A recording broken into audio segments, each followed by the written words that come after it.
رسول الله صلى الله عليه وسلم من أحيا سنتي فقد أحبني ومن أحبني كان معي في الجنة صدق الله مولانا العظيم وصدق رسوله النبي الكريم اللهم صل على سيدنا ومولانا محمد وعلى آل سيدنا ومولانا محمد وأصحاب سيدنا ومولانا محمد وبارك وسلم عليه. انتہائی قابل صد احترام بزرگوں اور عزیز دوستوں، قرآن کریم فرقان حمید میں سے دو جگہ سے کچھ حصہ تلاوت کیا اور امام الانبیاء صلی اللہ علیہ وسلم کے گلدستہ احادیث میں سے ایک حدیث آپ کے سامنے پیش کی ہے، جس میں اتباع سنت کا مجھے اور آپ کو حکم ہے. یہ ارشاد فرما دیا کہ نبی اکرم صلی اللہ علیہ وسلم کی مبارک زندگی میں تمہارے لیے نمونہ ہے. اور دوسری جگہ ارشاد فرمایا نبی رسول جو تمہیں دے اس کو لے لو اور جس سے روکے اس سے رک جاؤ. کیا مطلب؟ جو اعمال میرے آقا نے کیے، جن اعمال کے کرنے کا حکم دیا، امتی ہونے کے ناطے میں اور آپ ان اعمال کو اپنی زندگی کی زینت بنائیں، اپنے اعمال کی زینت بنائیں گے. وہ اعمال عند اللہ قبول ہوں گے اور ہم لوگ عند اللہ ماجور ہوں گے، ہمیں اجر ملے گا. اور جن سے روکا گیا کہ یہ کام نہ کرو، یا نبی اکرم صلی اللہ علیہ وسلم اور آپ کے صحابہ اہل بیت نے نہیں کیا، اس کام سے ہم رک جائیں. اور جب رکیں گے تو یہ رکنا بھی ہمارے لیے باعث اجر ہوگا. بڑی پیاری مثال تھی اس پر کہ نبی اکرم صلی اللہ علیہ وسلم کی اتباع کی جائے.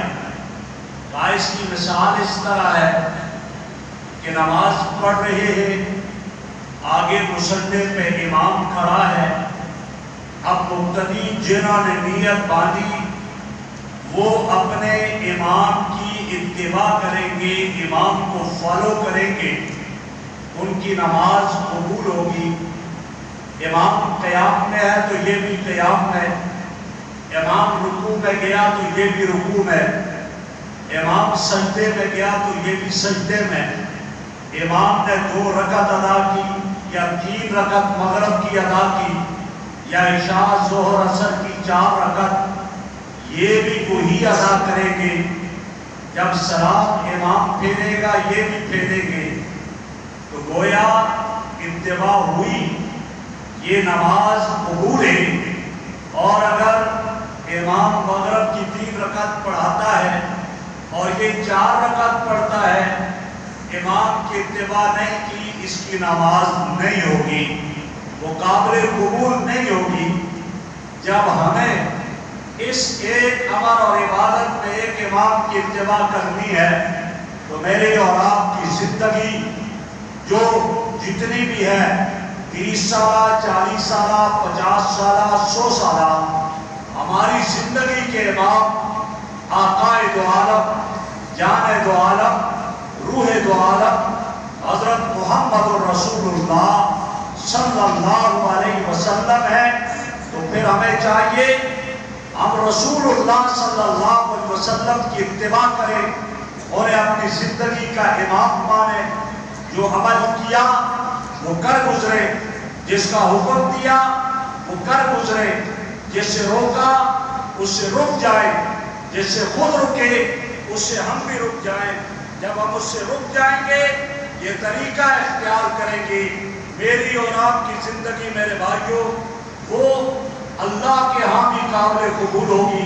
پھر ہر عمل میرا اور آپ کا اس پر سنت نبوی کی مہر ہوگی اور وہ اللہ کے ہاں قابل قبول ہوگا۔ میں اور آپ اپنے اعمال کو پیغمبر کی اتباع، سنت کی اتباع سے مزین کریں گے، وہ اللہ کی نظروں میں وہ اعمال جچ جائیں گے، سج جائیں گے۔ جیسے دلہن اپنے اعضاء کو سجاتی ہے، اپنے اعضاء کا بناؤ سگار کرتی ہے، کیوں؟ تاکہ دولہا کی نظروں میں میرے یہ اعضاء اچھے لگنے لگ جائیں۔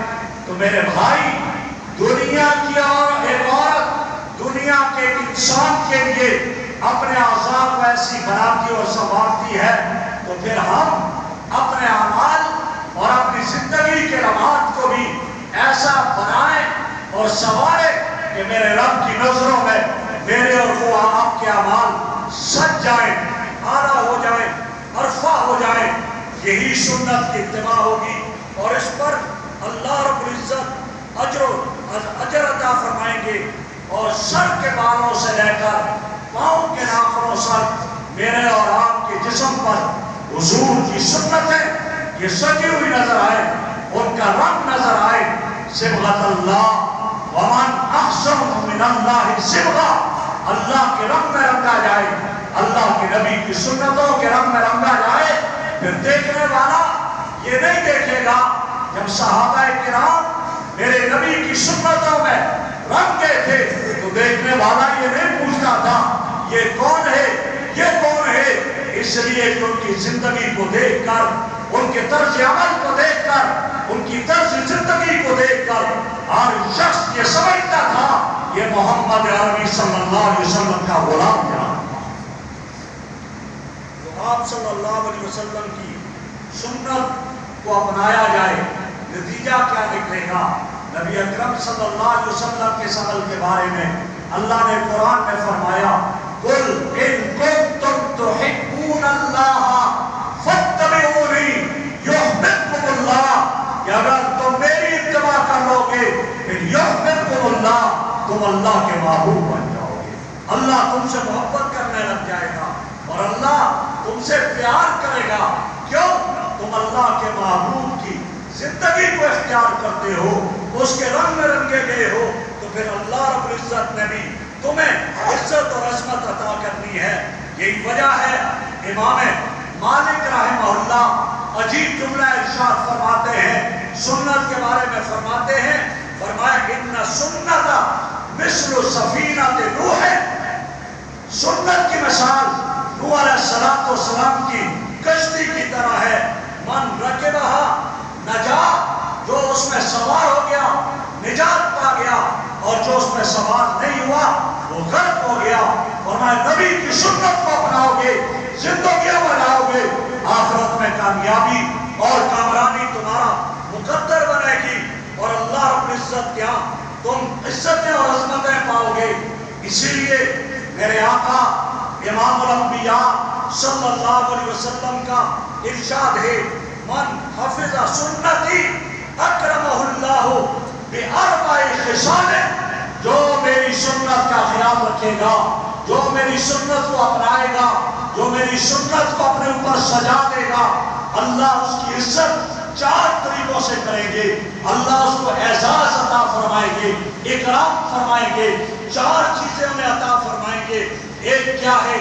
المحبت فی قلوب البررہ، نیک لوگوں کے دلوں میں اس کی محبت آ جائے گی، پھر یہ نیک لوگوں کے دلوں میں محبوب بن جائے گا، پھر اس کو میرے نیک بندے محبت کی نظر سے دیکھیں گے، پیار سے دیکھیں گے، اعلیٰ اور عرفہ سمجھیں گے، عزت کی نگاہ سے دیکھیں گے۔ ایک اللہ سے یہ عطا فرمائیں گے سنت کی حفاظت کرنے کی وجہ سے۔ دوسرا فرمایا الہیبۃ فی قلوب الفجرہ، جو فاجر لوگ ہیں، فاسق لوگ ہیں، نافرمان وہ اس کا روک ڈال دیں گے، وہ اس کے سامنے بات کرنے کی ہمت نہیں کریں گے، وہ اس کے سامنے کوئی جرأت اور جسارت نہیں کر سکیں گے۔ ایسا روک اللہ سنت کی اتباع کرنے والے اور سنت کی حفاظت کرنے والے کو عطا فرمائیں گے۔ اور تیسری چیز ارشاد فرمائی السعۃ فی الرزق، اللہ اس کو رزق میں وسعت عطا فرما دیں گے۔ یہ میرے محبوب کی سنتوں کو عطا کرے گا، اللہ اس کے لیے رزق میں وسعت عطا کریں گے، پھر یہ رزق کے لیے ٹھوکریں نہیں کھاتا پھرے گا، رزق خود اس کو ملتا جائے گا۔ اور چوتھی چیز ارشاد فرمایا الثقہ فی الدین، میری سنتوں کی حفاظت کرے گا، اللہ اس کو دین میں ثابت قدمی عطا فرمائے، دین پر ایسا چلے گا پھر کسی کی پرواہ نہیں کرے گا کہ فلاں کیا کہے گا، یہ لباس پہنا ہوا ہے کیسا، تم نے داڑھی رکھی ہے گھر والے کیا کہیں گے، تم نے سر پہ پگڑی باندھ لی ہے گھر والے کیا کہیں گے، نہیں، جو مرضی کہتے پھریں اس کو پرواہ نہیں ہوگی، اس کو اس میں لذت آئے گی، مزہ آئے گا۔ جو میرے نبی کی سنتوں کو اپناتا ہے اللہ اسے حلاوت ایمان عطا فرماتا ہے، ایمان کی حلاوت عطا فرماتے ہیں، اللہ نے عطا فرمائے۔ اور اسی طرح شیخ عبد القادر جیلانی رحمہ اللہ بہت بڑے اللہ کے ولی گزرے جنہیں پیران پیر کے نام سے یاد کیا جاتا ہے، وہ ارشاد فرماتے ہیں اساس الخیر متابعت النبی فی قولہ و فعلہ، ہر نیکی اور ہر خیر کی بنیاد نبی اکرم صلی اللہ علیہ وسلم کی اتباع ہے، آپ کے قول میں، آپ کے عمل میں، جو عمل میرے نبی نے کیا اتباع میں وہ عمل کرے، جس کا حکم دیا اتباع میں اس عمل کو پورا کرے۔ فرمایا یہ اس خیر کی بنیاد ہے، یہ اس خیر کی اساس ہے۔ حضرت شیخ عبد القادر جیلانی رحمہ اللہ کا یہ قول ہے۔ اور حضرت شاہ عبد العزیز محدث دہلوی رحمہ اللہ وہ عجیب فرماتے ہیں، وہ فرماتے ہیں جس آدمی نے میری نبی کی سنت کو چھوڑ دیا وہ فرمایا خائب و خاسر رہا۔ اور اس کے ساتھ شاہ عبد العزیز محدث دہلوی رحمہ اللہ عجیب ارشاد فرماتے ہیں، انہوں نے فرمایا کہ جس نے میرے نبی کی سنت کو اپنایا اللہ رب العزت اس کو عزت عظمت عطا فرمائے گا۔ اور نبی کا ارشاد ہے ترکت فیکم امرین، میں دو چیزیں تم میں چھوڑ کر جا رہا ہوں، جب تک انہیں اپناؤ گے کبھی گمراہ نہیں ہوں گے۔ ایک ہے کتاب اللہ، اللہ کی کتاب، اور دوسری سنتی، میں محمد کی سنت ہے، جب تک میں محمد کی سنت کو اپناؤ گے فرمایا تم کبھی بھی گمراہ نہیں ہو جاؤ گے۔ اور اللہ رب العزت اس آدمی کے لیے، اس کی حفاظت کے لیے فرشتوں کو مقرر کر دیں گے اور اللہ اس کی حفاظت فرماتے رہیں گے۔ میرے بھائیوں، یہ کس میں رکھا؟ میرے نبی صلی اللہ علیہ وسلم کی سنت کو اپنانے میں رکھا ہے۔ حضرات صحابہ، حضرات اہل بیت نبی اکرم صلی اللہ علیہ وسلم کی سنتوں کو اپنایا کرتے تھے۔ یہی وجہ ہے کہ وہ ہر اپنے عمل میں دیکھتے تھے میں نے حضور صلی اللہ علیہ وسلم کے مطابق کیا یا نہ کیا۔ حضرت عبداللہ ابن عمر رضی اللہ تعالیٰ عنہ سفر میں جا رہے ہیں، ایک جگہ پہ سواری پہ اترے، تھوڑی جگہ ٹھہرے، قضائے حاجت کی حالت بنائی، واپس آئے، لشکر والا نے کہا آپ نے قضائے حاجت بھی نہیں کی، ہمارا بھی وقت ضائع کر دیا۔ فرمایا ہاں دی تو نہیں، لیکن جب میں آقا کے ساتھ گزر رہا تھا میرے آقا یہاں قضائے حاجت کر کے گزرے تھے، میں نے سوچا قضائے حاجت کی مجھے ضرورت نہیں ابھی، لیکن حضور کے اتباع کر کے یہاں سے گزروں۔ یہ حال تھا۔ ایک اور صحابی ہے، انہوں نے ایک سراخ کو گرم کیا، اپنے سر پر پھیر دی، بالوں کے دو حصے ہو گئے، ایک ادھر ایک ادھر۔ میرے آقا کا طریقہ کیا تھا؟ میرے آقا کا طریقہ بالوں کی درمیان سے ماغ نکالا کرتے تھے۔ آج تو ہم دائیں جانب سے کبھی بائیں جانب سے، کبھی ادھر سے بال بالکل چھوٹے چھوٹے اوپر سے بکھرے ہوئے بنا دیتے ہیں، کبھی داڑھی ادھر سے شیو کر کے یہاں پر رکھ دیتے ہیں، کبھی کیا مذاق اڑاتے ہیں۔ یہ سنتوں کا مذاق اڑایا جاتا ہے۔ خدا کے لیے یہ مذاق سنت کا اڑانا یہ انتہائی بنا کے ایمان خطرے میں ہو جاتا ہے حضور کی سنتوں کا مذاق اڑانے سے۔ آج اس صحابی نے اس کے بعد بنیادیں درمیان سے بات نہیں نکل سکتی تھی، انہیں شراخ لگائی اور کھال جل گئی، دو حصے بن گئے۔ کسی نے کہا اتنی تکلیف ہوئی، کہا ہوئی تو صحیح تکلیف، لیکن میرے نبی کی مشابہت اختیار ہو، میرے نبی کی مشابہت آمد ہے۔ میرے بھائیو، وہ حضور اکرم صلی اللہ علیہ وسلم کی ایسے اتباع کیا کرتے تھے۔ رسول اللہ صلی اللہ علیہ وسلم کی سنتوں کو اپنانا میرے اور آپ کے ذمہ ہے۔ سنتوں کے بھی فرمایا، آپ سنت طریقے کو کہا جاتا ہے، آپ کے طریقے بعض وہ ہیں جو علی سبیل العادت ہے، بعض وہ ہیں جو علی سبیل العبادت ہے۔ عادتاً جو آپ نے عمل کیے اور حکم نہیں دیا عمل کرنے کا، ہم بھی مشابہت اختیار کریں گے، اچھی بات ہوگی۔ میرے اور آپ کے لیے لازم نہیں ہے کہ بالوں کی مانگ درمیان سے نکالے، آپ نے کیا شبہات اختیار کر دی جائے۔ میرا اور آپ کا چہرہ آقا کے مشابہ ہو جائے، میرا اور آپ کھانا کھانے میں آقا کی مشابہت اختیار کریں، آداب کو ملوز رکھیں، سونے میں آقا کی سنتوں کو سامنے رکھیں، چلنے پھرنے میں آقا کی سنتوں کو سامنے رکھیں۔ اور بعض ہیں یہ علی سبیل العادت ہیں اور بعض علی سبیل العبادت، ان سنتوں کو بھی اختیار کرنا چاہیے، ان کو اپنانا اور لازمی ہوتا ہے۔ اور ان کی دو قسمیں ہیں، بعض وہ ہیں جنہیں سنن مؤکدہ کہا جاتا ہے، بعض وہ ہیں جنہیں سنن غیر مؤکدہ کہا جاتا ہے۔ سنن مؤکدہ وہ ہیں آپ نے ہمیشہ پابندی سے کیے، مواظبت اختیار کی ہے۔ سنن غیر مؤکدہ وہ ہیں کبھی کیا کبھی نہیں کیا، انہیں سنن غیر مؤکدہ کہا جاتا ہے۔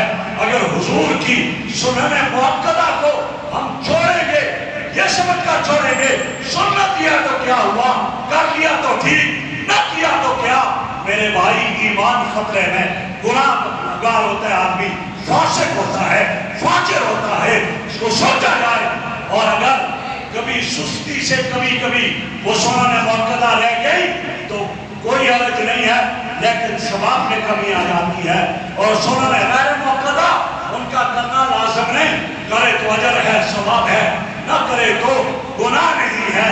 لیکن سنن مؤکدہ اگر نہیں ادا کرے گا گناہگار ہوگا۔ آئیے میں آپ کی توجہ چند ان چیزوں کی طرف لے جانا چاہتا ہوں جو اتنی طویل باندھی ہے۔ وہ یہ ہے کہ میرے اور آپ کے ہاں آج نمازوں میں میرے نبی کی سنتوں کا اہتمام نہیں ہے جو کرنا چاہیے تھا۔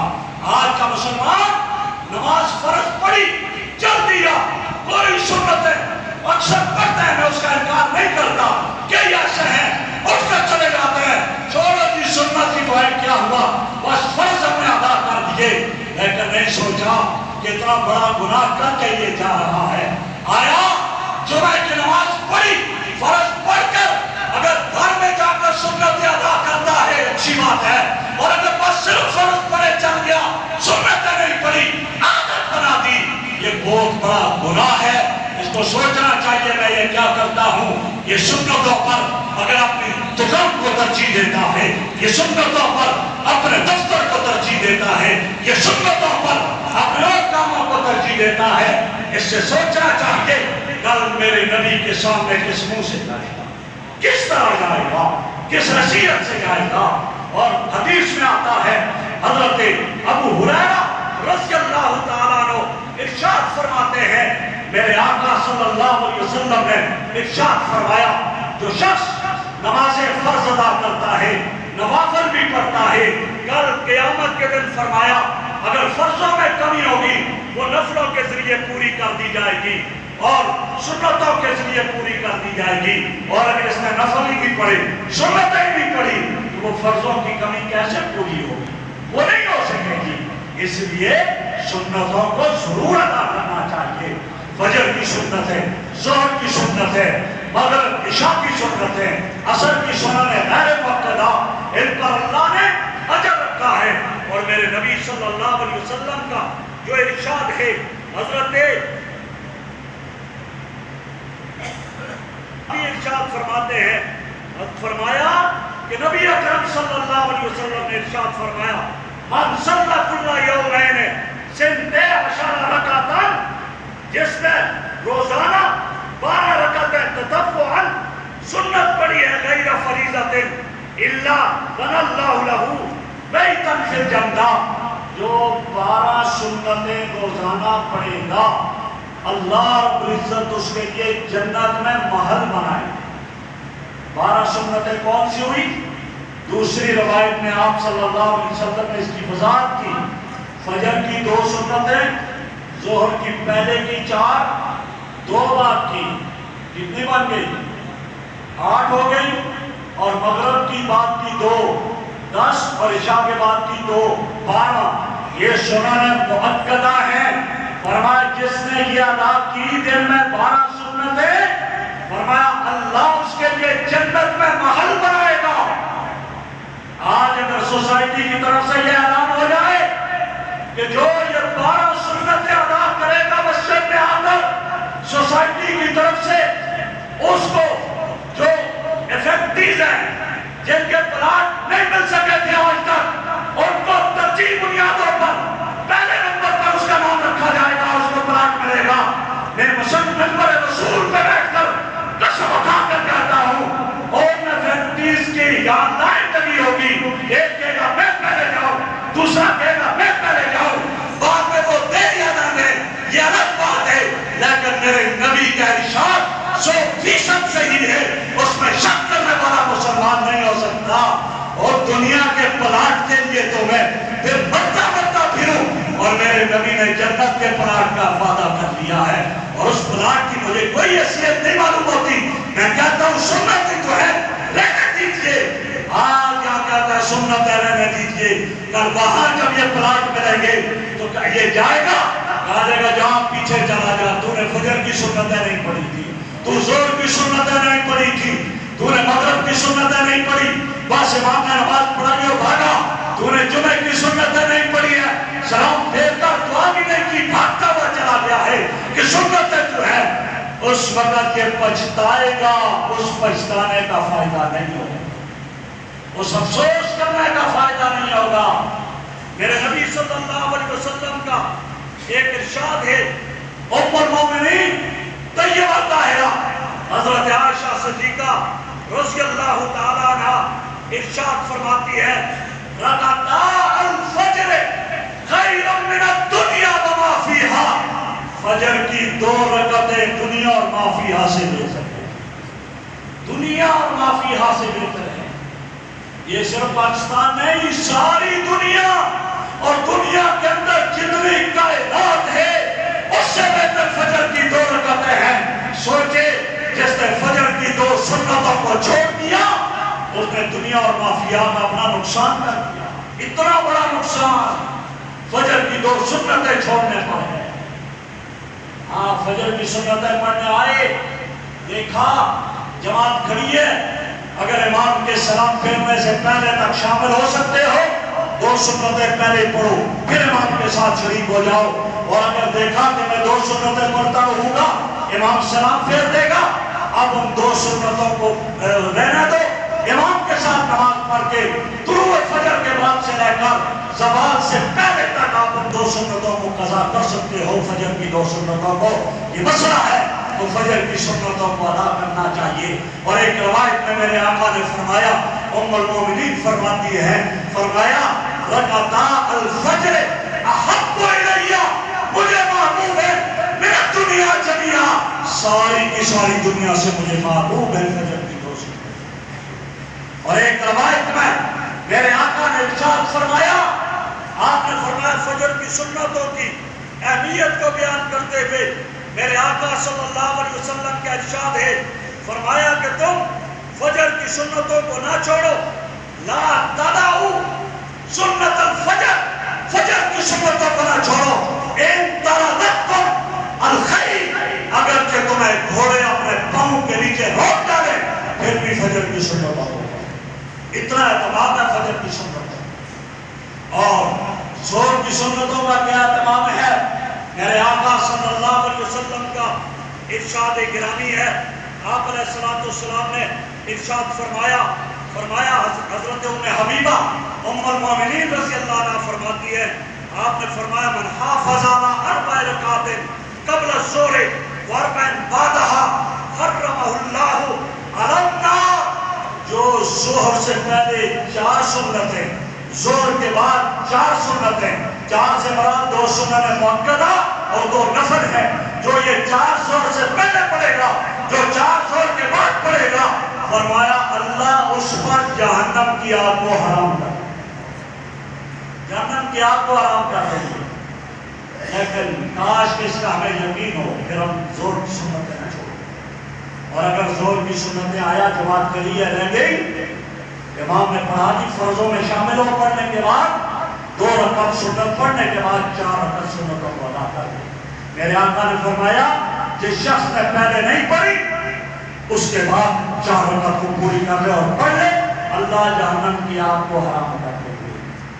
اور ایک موقع پر ارشاد فرمایا تفتح لهم ابواب السماء، یہ وہ سنتیں ہیں جن کے لیے آسمانوں کے دروازے کھل جاتے ہیں اور اوپر جاتے ہیں۔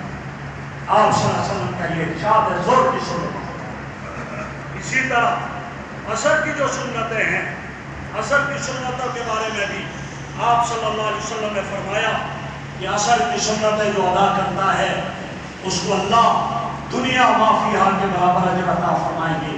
مغرب کے بعد کی جو سنتیں 2 سنتیں ہیں اور 4 نفل، یہ 6 رکعت بن جاتی ہیں۔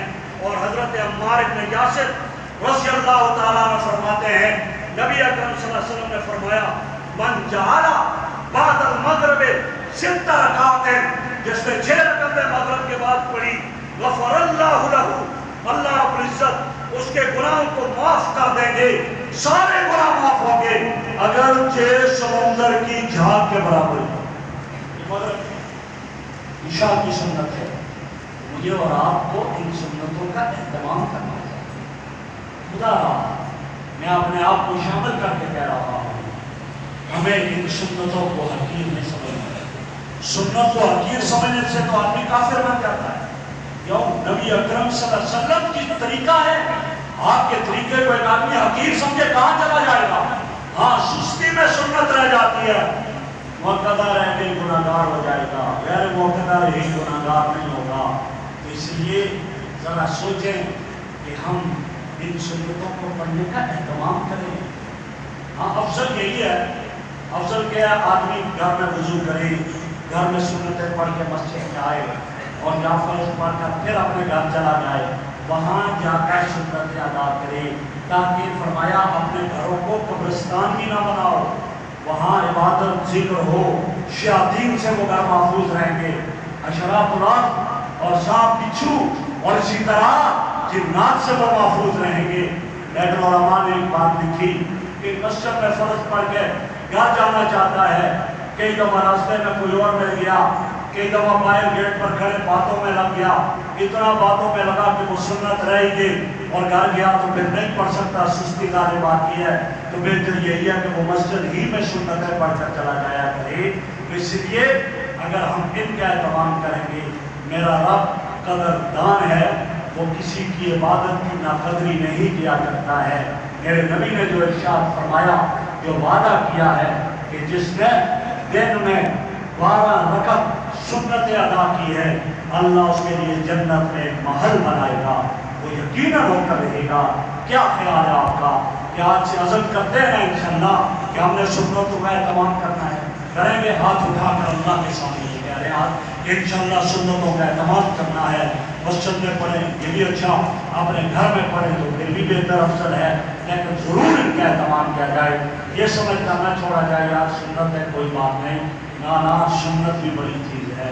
اس سنت کا ہمیں یہاں اندازہ نہیں، کل وہاں میدان معاشر میں میرے نبی کے سامنے اندازہ ہوگا کہ سنت والا یہ ہے اور سنت چھوڑنے والا یہ ہے، پھر اس پچھتانے کا فائدہ نہیں ہوگا۔ اللہ رب العزت سے دعا ہے اللہ مجھے اور آپ کو عمل کی توفیق عطا فرمائے۔ وآخر دعوانا ان الحمد للہ رب العالمین۔